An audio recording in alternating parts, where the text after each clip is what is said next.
নতুন ক্রীড়া উপদেষ্টা আসিফ মাহমুদের সোমবার বাংলাদেশ ক্রীড়া শিক্ষা প্রতিষ্ঠান আর বাংলাদেশ ক্রিকেট বোর্ড পরিদর্শনে যাওয়ার কথা ছিল।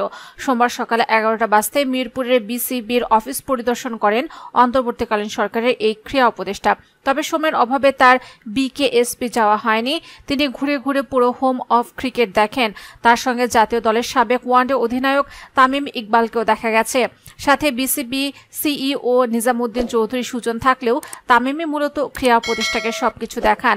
পুরো স্টেডিয়াম পরিদর্শনের পর ক্রীড়া উপদেষ্টা বিসিবির বিভিন্ন স্টাফদের সঙ্গে বোর্ড কনফারেন্স রুমে খানিকক্ষণ সময় কাটান। বিসিবি পরিদর্শনের পর আসিফ মাহমুদ বলেন, নতুন দায়িত্ব পাওয়ার পর আমাদের ক্রীড়া মন্ত্রণালয়ের অধীনে যে ফ্যাসিলিটিগুলো আছে সবগুলো ঘুরে দেখেছি। আজকে বিকেএসপিতে যাওয়ার কথা ছিল, যেতে পারেনি।